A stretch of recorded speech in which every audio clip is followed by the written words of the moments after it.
Hey everybody, how's it going? This is Darrin with GuitarControl.com bringing you this video lesson.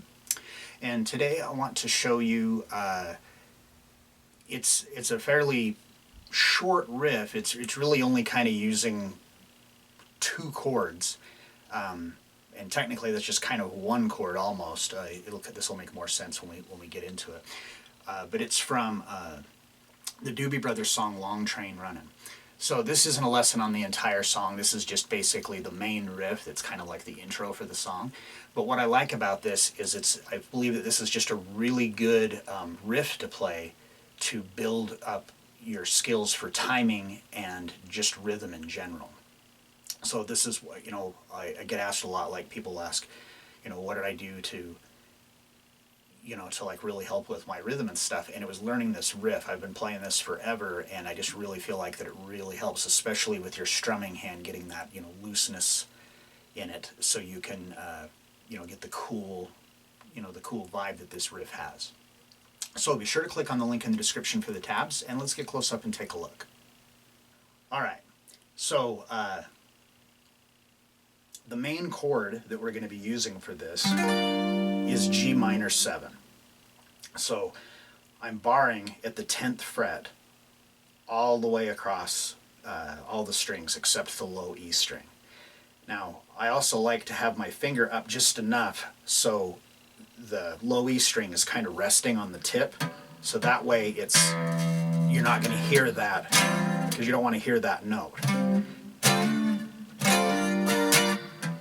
You want it to be kind of you want that string to be muted the best that you can.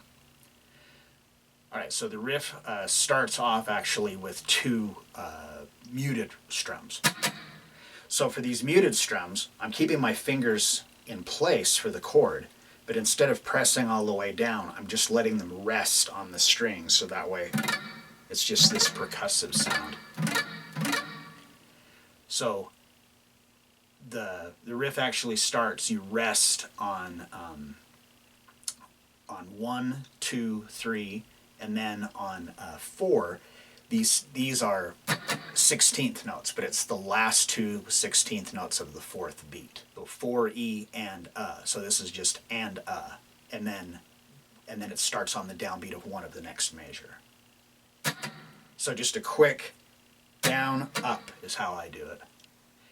Now, when we go on to start the actual main part of the riff, you're going to want to put the pressure back down so you can strum the chord, but you're going to remove your second and third finger, so you're just barring across like this.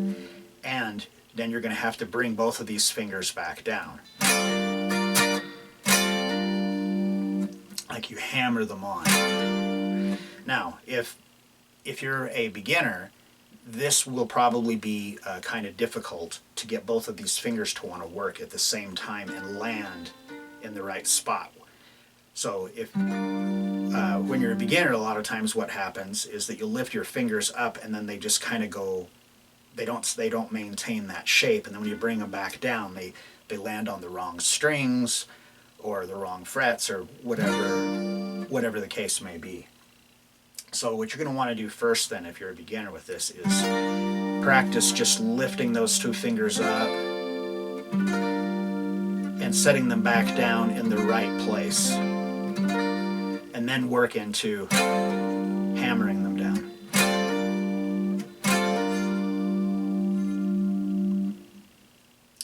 So the rhythm for this is, it's kind of a funky rhythm. So we've got the two mutes.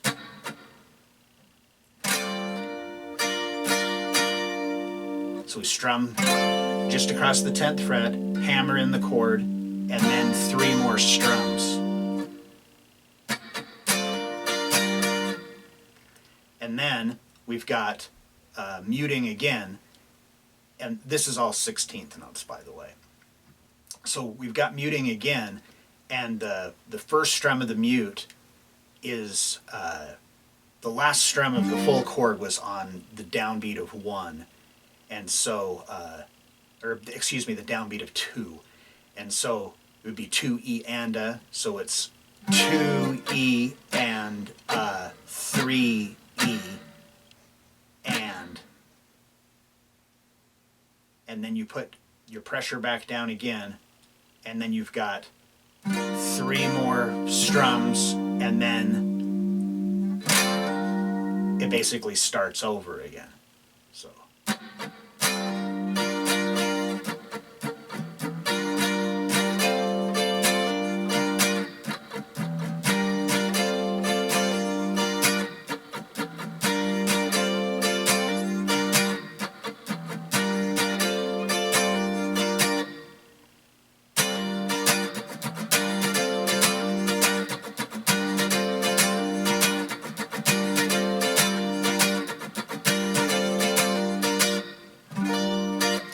All right, so with this for your strumming hand, you don't want to try to do this, all really stiff, where you're using your whole arm, It's too difficult to really get that kind of smooth, almost kind of like a funky vibe to it, with this strum. So it's usually like when I've talked before about strumming, that you want to try to have it be more of your wrist and less of your arm and your elbow. Now with this, you really want to kind of get loosey-goosey with your wrist and make the pick stroke kind of, or the strumming stroke, like bigger than you think that it should be. So you can see here I've got this kind of really big strum, and this really helps to kind of get that feeling and timing for it.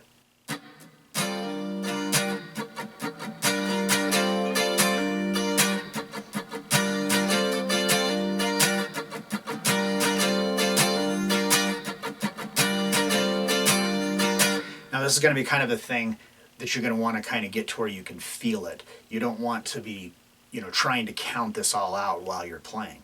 And that being said, when you play it, unless you're really trying to learn how to play this song, if you're just kind of using it as a tool, like I'm talking about here for working on your rhythm, then you don't need to be too critical. Like if like on the tab it shows that there's 5 mutes and you end up getting only 4, whatever, just kind of keep it going.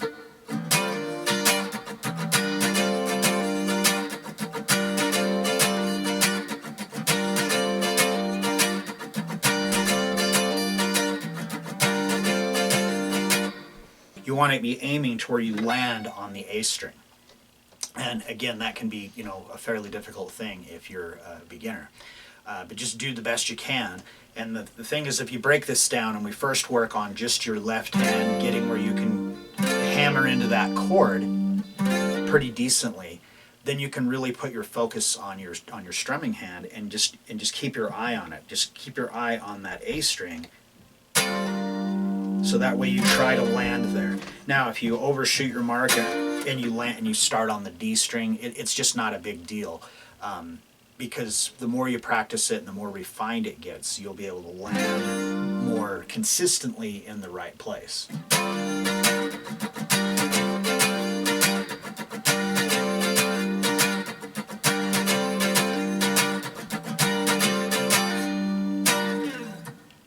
So there you have it, Long Train Runnin' by the Doobie Brothers.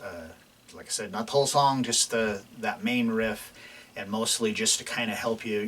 It's an exercise without being an exercise. It's more, something that's kind of fun. It sounds good when you get it down. It really kind of sounds good. You get this part down, and then learning the rest of the song won't be as nearly as difficult as it would be. So after this, it's like a goal. You want to learn how to play the whole song. You'll already have the main difficult part of it out of the way, and then the rest of it isn't as nearly as tricky, at first as this part of it is. So if you like this lesson, be sure to give me a thumbs up and leave a comment down below if you have any questions about this or other guitar-related topics. If you've not already done so, please subscribe to the channel and hit that notification bell so you don't miss any of the content that we upload throughout the week. Well, that is all I have for you today. Thanks for watching, and have a great day.